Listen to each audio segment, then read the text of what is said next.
YouTube. Fair use is in full effect, YouTube.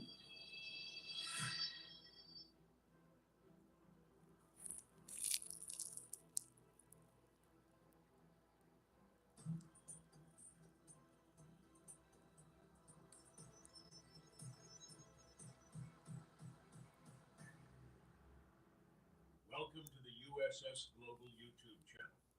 The first light of the day brought important developments.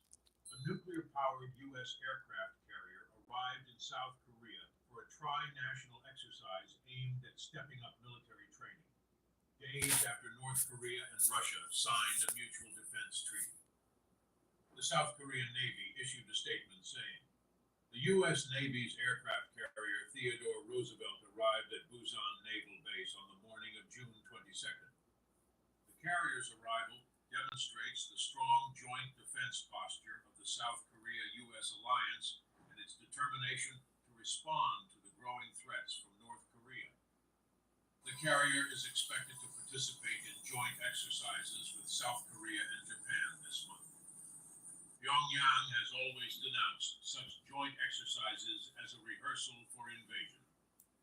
As we know, President Vladimir Putin said the other day that Russia could supply weapons to North Korea, suggesting there could be a similar reaction to the West arming Ukraine. Putin was speaking to journalists in Vietnam a day after visiting nuclear-armed North Korea and signing a joint defense agreement with its leader Kim Jong-un. It was Putin's first visit to North Korea in 24 years. Western countries have distanced themselves from North Korea over its development of nuclear and ballistic missiles in defiance of United Nations sanctions, and are concerned about growing ties between Moscow and Pyongyang. Earlier this month, Putin threatened that Russia could supply weapons to Western enemies because the West has supplied high-precision weapons to Ukraine and allowed them to be fired at targets inside Russia.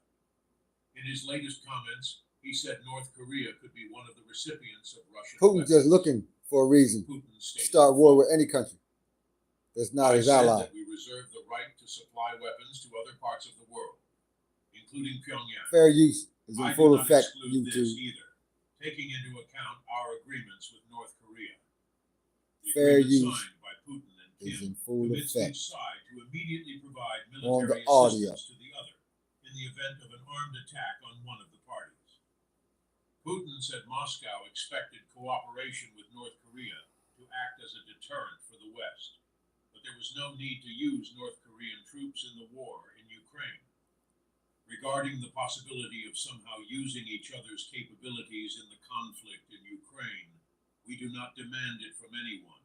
No one has offered it to us, so there is no need for it. The United States and Ukraine say North Korea has already supplied Russia with significant quantities of artillery shells and ballistic missiles, a claim denied by Moscow and Pyongyang. Putin said that South Korea would make a big mistake if it decided to supply arms to Ukraine, and that Moscow would react to such a move in a painful way for Seoul. The remarks came after South Korean news agency Yonhap said Seoul would review the possibility of supplying arms to Ukraine in light of the mutual defense agreement signed between Putin and Kim a day earlier. Putin stated the following: "In connection with sending lethal weapons to the war zones in Ukraine, this would be a very big mistake. I hope this will not happen. If it does, then we will take a decision that the current South Korean leadership will probably not like.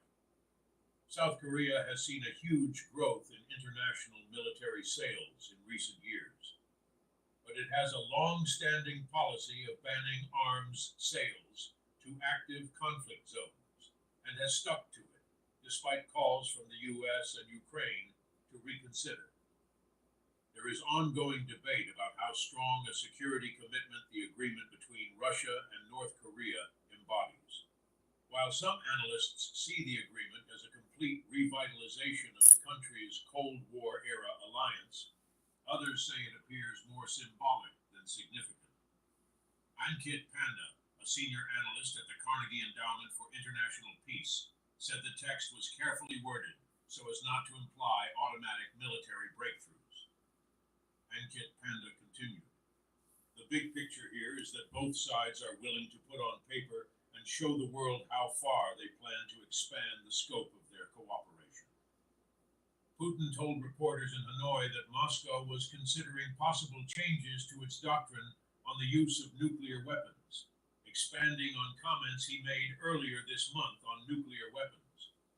Putin said this was due to changing views on nuclear I just use don't understand among Russia's enemies. the nuclear Russia's shit. current doctrine states that it can use nuclear Y'all can weapons use other in things than response to a nuclear. nuclear attack, or in the event of a conventional attack that poses an existential threat to the state. Nuclear don't kill just Since people, the it kills start the of air. war in Ukraine, that some we breathe, hawks man. among Russian military analysts have argued It'll that kill Moscow trees, airs, should every damn thing. reconsider this position and even consider carrying out some kind The of air ain't nuclear got shit to strike do with that what could y'all got beef sober about. up its rivals in the Damn West. Putin told Neither does the journalists that Russia is considering changing its doctrine because potential adversaries are working on new elements related to lowering the threshold for nuclear use. In particular, explosive Shout out to nuclear USS devices with Global extremely low for the power are content that being we're developed. listening to. We know that there are ideas circulating in expert circles in the West that such means of destruction could be used. Putin said that there is nothing particularly terrible about this, but that Russia must be careful. Putin has often spoken about the size and power of Russia's nuclear arsenal since Russia launched its large-scale invasion of Ukraine in February 2022, which he described as a special military operation to ensure its own security, and warned the West that it risked a global conflict. At their summit in August 2023, the leaders of the three countries agreed to hold annual military training exercises. Earlier this month, their defense chiefs announced new exercises aimed at sharpening their joint response in several areas, including air, sea, and cyberspace.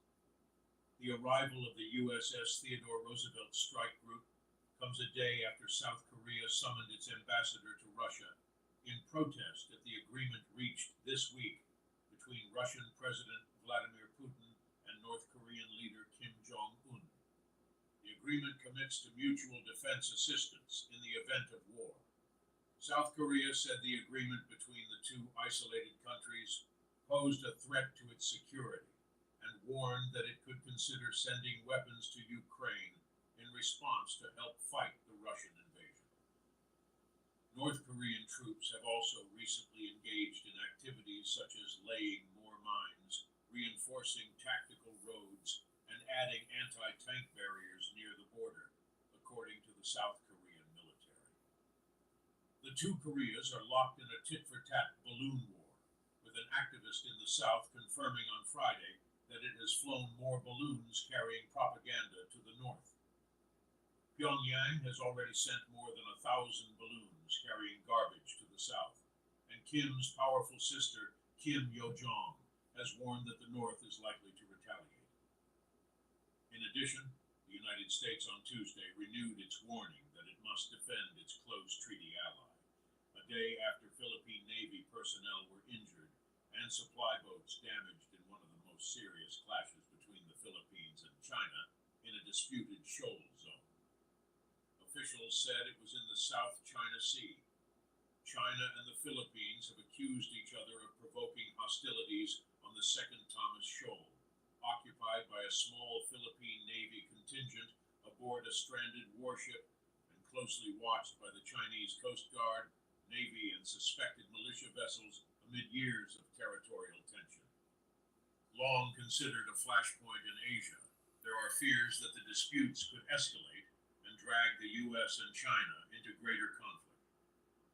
U.S. Deputy Secretary of State Kurt Campbell discussed China's actions in a phone call with his Philippine counterpart, Maria Teresa Lazaro.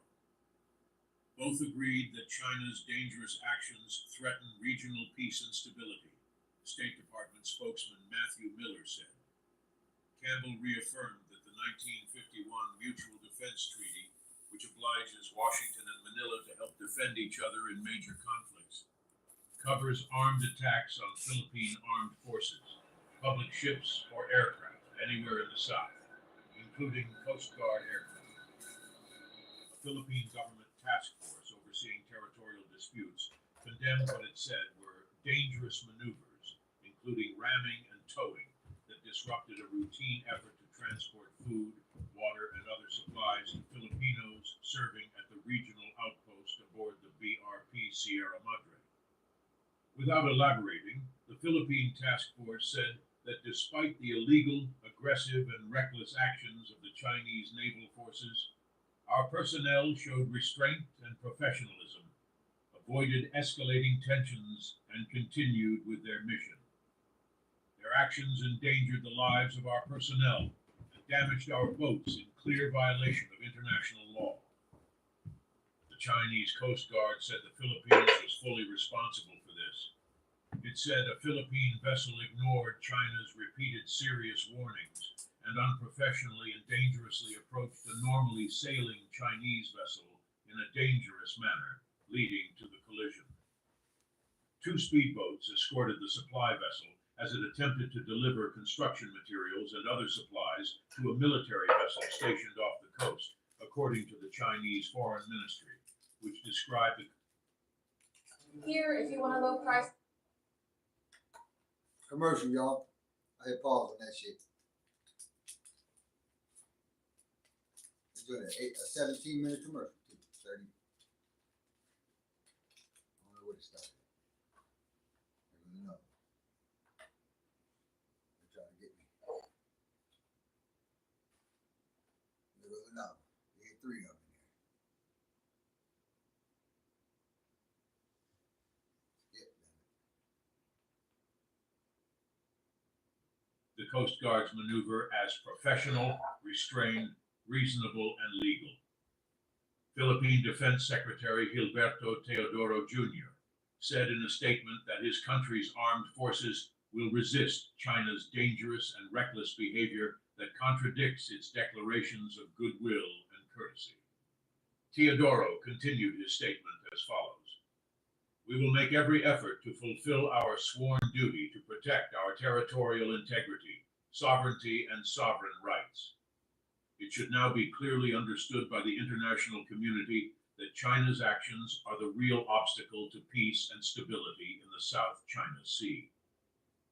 In recent months, several incidents have occurred near the shoal where the Sierra Madre is located, which is less than 200 nautical miles from the nearest Philippine coast, and has been covered with rust since its deliberate grounding in 1999, but still remains a relic.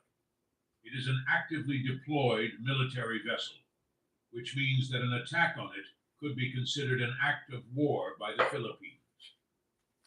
China has become increasingly assertive in defending its claim to almost all of the South China Sea. This has led to an increasing number of direct confrontations with other countries in the region, notably the Philippines and Vietnam.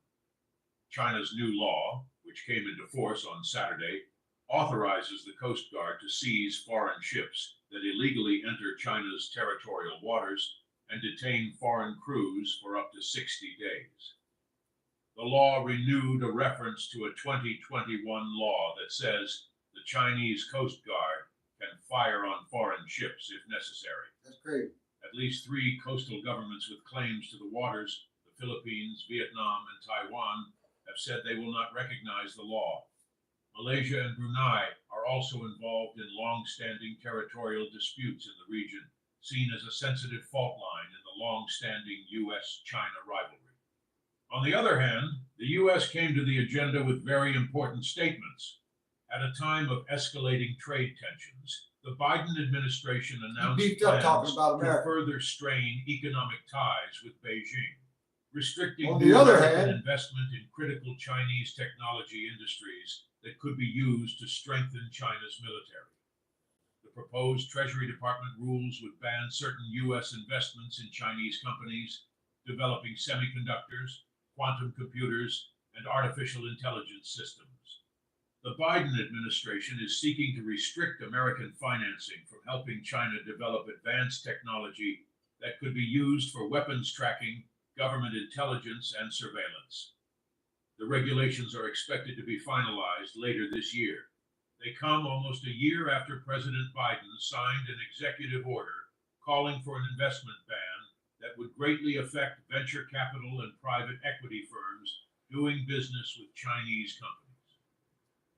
Paul Rosen, Assistant Secretary of the Treasury Department, issued a statement saying, "This proposed rule advances our national security by preventing the many benefits that certain U.S. investments provide beyond capital from supporting the development of sensitive technologies in countries that could use them to threaten our national security. The restrictions require investors to notify the Treasury Department about certain types of transactions, and some types of investments are explicitly prohibited. As part of the program, the Treasury Department has the authority to force liquidation. Violations can be referred to the Justice Department for criminal prosecution. The rules apply to equity investments, debt financing that can be converted into equity, and joint ventures. The Biden administration has emphasized that the new investment restrictions are narrowly targeted and that the U.S. is not seeking to block all investment in China. Although diplomatic relations between the U.S. and China have warmed over the past year with more frequent dialogue, economic tensions remain high. Last month, Mr. Biden announced a sharp increase in tariffs on a range of Chinese imports, including electric vehicles, solar cells, semiconductors, and advanced batteries, in an effort to protect strategic American industries from a new wave of competitors he said were unfair. Subsidized by Beijing, Chinese officials have expressed concern about the new investment restrictions to their U.S. counterparts, including Treasury Secretary Janet L. Yellen. They come at a time when foreign investment in China is declining. Data from Rhodium Group last year revealed that U.S. investment in China has fallen from an annual average of $14 billion between 2005 and 2018 to an average of $10 billion since 2019. U.S. venture capital investment in China has fallen to an annual average of $10 billion since 2019. In 2022, it will hit a yearly low of $1.3 billion. The Biden administration is pushing U.S. allies to create their own programs to screen investments in China. Lawmakers in Congress are also working on legislation that would make scrutiny of sensitive investments in Chinese technology sectors part of U.S. law. Senator Bob Casey, a Democrat from Pennsylvania, issued the following statement. When we allow American companies to invest in sectors like artificial intelligence and semiconductors in China, we put our national security and economic future at risk. The rule proposed by the administration is a good start, but I will continue to pass bipartisan legislation to make the outbound investment screening program permanent. Meanwhile, all eyes are on the Pacific Rim exercises that will take place in a day or so. 26 countries, 47 surface ships, 5 submarines, 18 national land forces, 47 surface ships, 5 submarines, 18 national land forces, more than 200 aircraft and 25,000 personnel will participate in the biennial Rim of the Pacific RIMPAC exercise from June 27th to August 27th. 5 submarines. As the world's largest international maritime exercise, RIMPAC provides a unique training opportunity designed to develop and maintain the cooperative relationships critical to ensuring the safety of sea lanes and security across the world's interconnected oceans. RIMPAC 2018 is the 26th exercise in the series, which began in 1971. The theme of RIMPAC 2018 is Capable, Adaptable Partners. Participating nations and forces will practice a wide range of capabilities and demonstrate the inherent flexibility of naval forces. These capabilities range from disaster relief and maritime security operations to sea control and complex warfare. The American dream doesn't require a college degree. Learn more about President Biden's clean energy plan.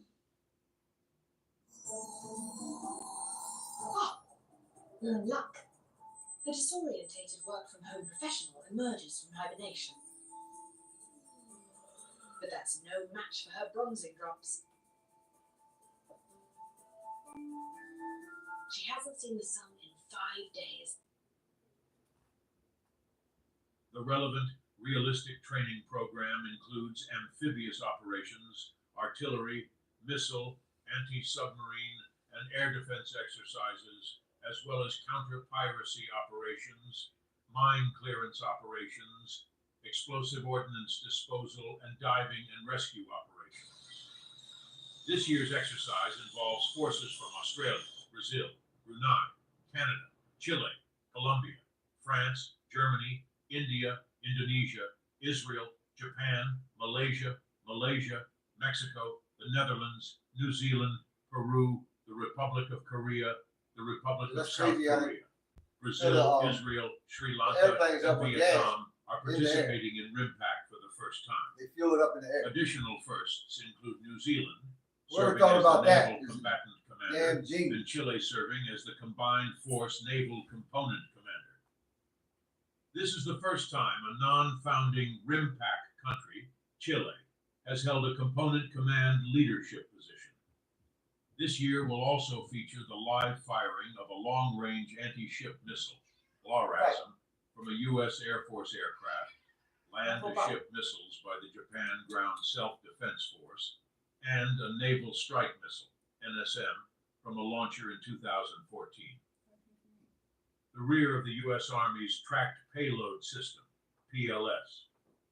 This marks the first time a land-based unit will participate in a live fire event during RIMPAC. RIMPAC 18 will also include international group participation and highlight fleet innovation during an innovation expo. Additionally, for the first time since RIMPAC 2002, the U.S. 3rd Fleet's command post will move from San Diego to Pearl Harbor to support command and control of all 3rd Fleet forces in the 3rd Fleet's area of responsibility, including forward operating forces in the Western Pacific. The Fleet Command Center will be established in a deployable joint command and control at Hospital Point for the first part of the exercise, then transition to USS Portland, LPD-27, for the remainder of the exercise.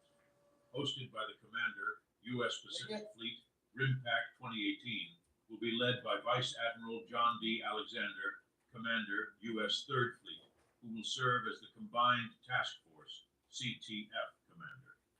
Rear Admiral Bob Ochterlony of the Royal Canadian Navy will serve as CTF Deputy Commander, and Rear Admiral Hideyuki Oban of the Japan Maritime Self-Defense Force will serve as CTF Deputy Commander. Fleet Marine Force will be led by U.S. Marine Corps Brig, Gender Lieutenant General Mark Hashimoto. Other key leaders of the multinational force will include Rear Admiral Pablo Niemann of the Armada de Chile, who will command the maritime component, and Air Commodore Craig Heap of the Royal Australian Air Force, who will command the air component.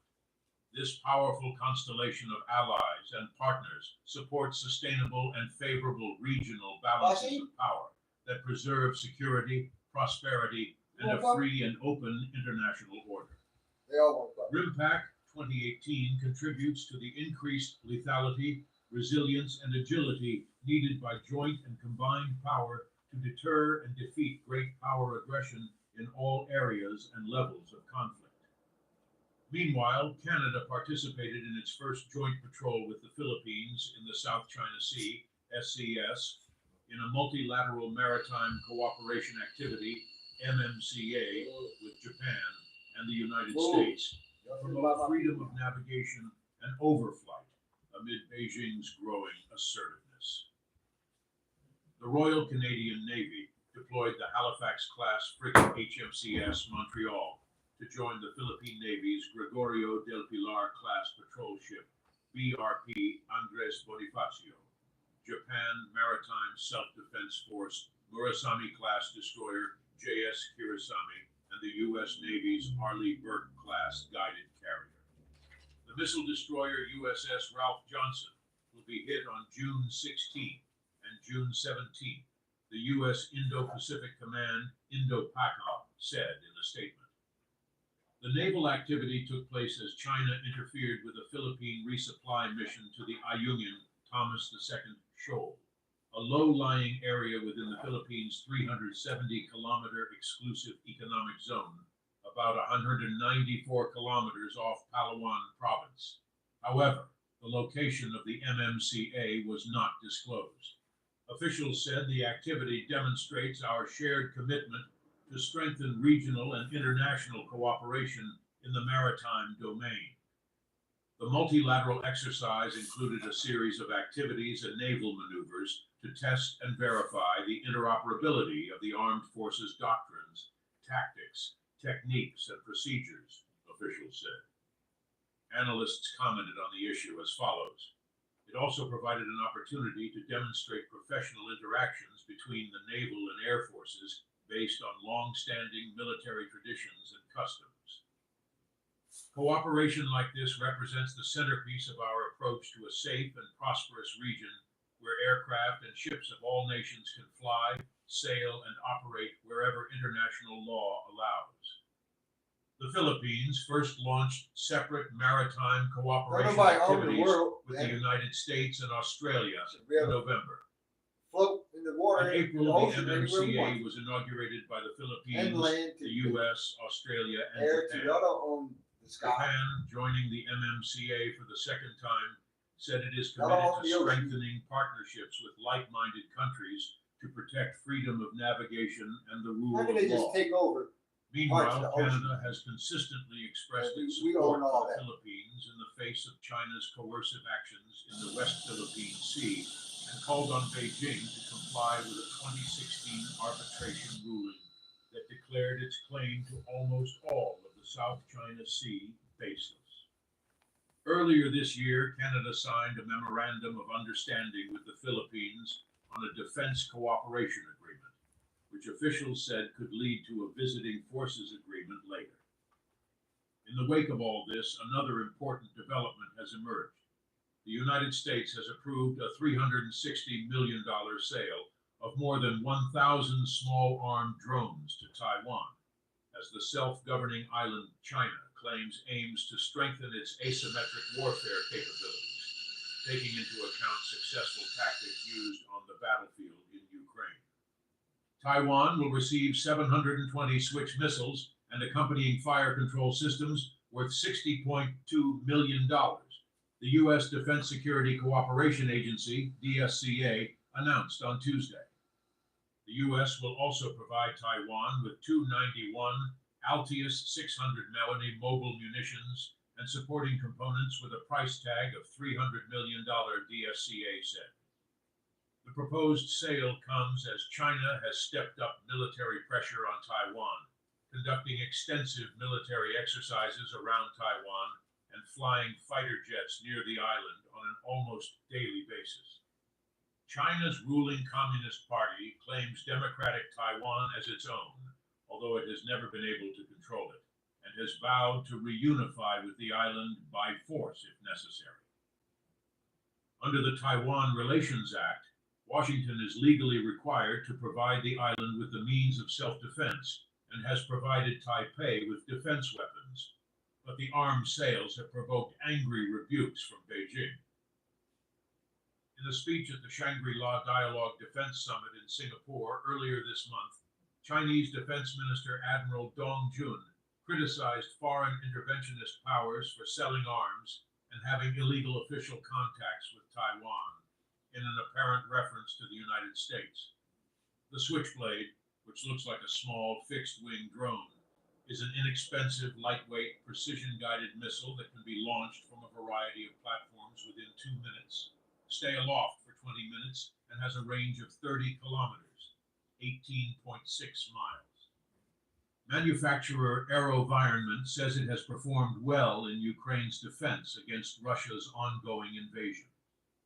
We are pleased with the overwhelming feedback from users and the demand for additional systems, said company CEO Wahid Nawabi. Meanwhile, manufacturer Anduril says on its website that the larger Altia 600M can carry multiple seeker and warhead options when launched from land, air, and sea platforms. Both drones can be used for reconnaissance. Taiwan's presidency thanked the U.S. for its security commitments, adding that this is the Biden administration's 15th arms sale to the island since 2021. Karen Kuo, spokesperson for the presidential office, commented, Taiwan will continue to strengthen our self-defense and asymmetric warfare capabilities to enhance our deterrence. We will resolutely defend our constitutional system of democracy and freedoms and work with countries with similar ideals to uphold the rules-based international order. The two systems will combine the long backlog of weapons and ammunition approved for Taiwan that have yet to be delivered. According to some analysts, an accounting of U.S. military sales to Taiwan shows that more than $19.6 billion worth of weapons and ammunition have been approved, but not yet delivered to the island's military. Cato said this includes $6.1 billion worth of asymmetric weapon systems, including Harpoon missiles, PAC-3 missile interceptors, and MQ-9B aerial drones. Many analysts have encouraged Taiwan to deploy more asymmetric weapons.